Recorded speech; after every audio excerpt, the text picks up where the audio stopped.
Okay, now let's discuss this more now with the president of ATM.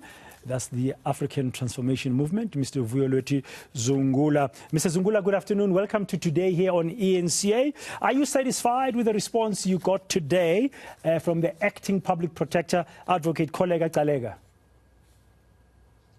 One of our demands was that in 7 days, she must issue the report.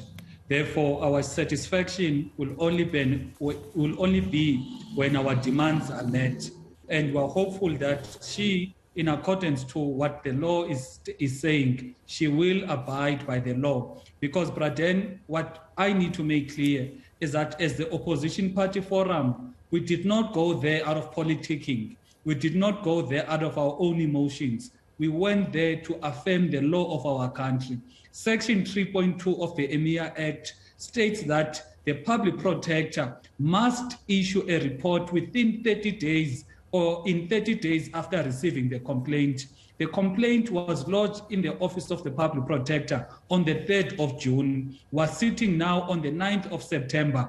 The report is nowhere to be found. Therefore, our action of going there, we did not just wake up and decide to go there. We've written countless times to the acting public protector. We even physically went there to engage the acting public protector. So by going now in that period, it was to strengthen our case that we, all of us as citizens, including them as a Chapter 9 institutions, they must abide by the law. Now, did you get a sense from Advocate Gcaleka why they've taken longer than stipulated in the act you've just quoted? You made the complaint in June. We're sitting in September now. She did mention how some of the, the people to be interviewed were not really cooperating or giving substandard answers. And the person we can think of on the top of our head who's been doing that is none other than the sitting president of our country, a sitting president who irrationally and unconstitutionally suspended a sitting public protector.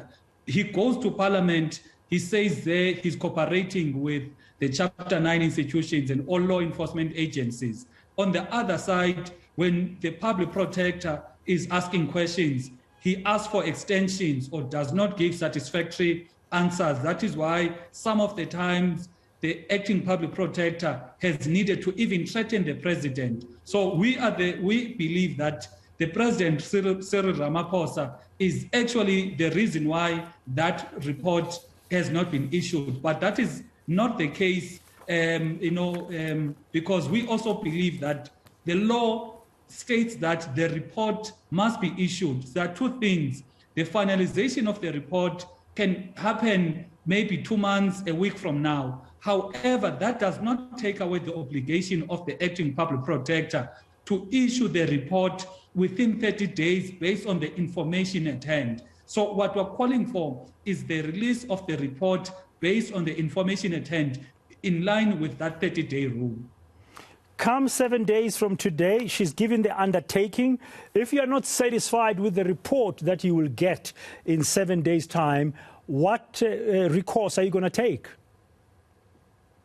One of the available avenues, it is to pursue legal action. We've tried engaging the acting public protector. We've also tried engaging even the speaker, because the acting public protector of the office accounts to Parliament. Parliament is well aware that the laws have been broken in this particular regard.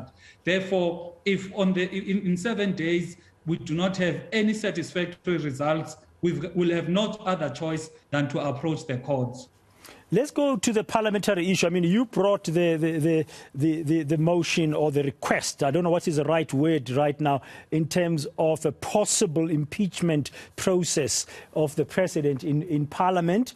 And the last we heard was that the Speaker had said there has to be that independent panel. And you, as opposition parties in your forum, have suggested names of potential members of that panel, including a potential judge to head that panel. Where is that parliamentary process at? What can you share with our viewers this hour? Before I start there, Braden, I think we need to remind the citizens that to have a president that is accused of money laundering, tax evasion, and a president that is accused of violating the basic human rights of people by kidnapping and torturing them. It's not, it's not something that should be taken lightly. This is a crisis. This is an embarrassment, not only in the region or the continent, but the entire world. Therefore, Parliament, because the president accounts to Parliament, must do its work independently and not be an extension of the executive.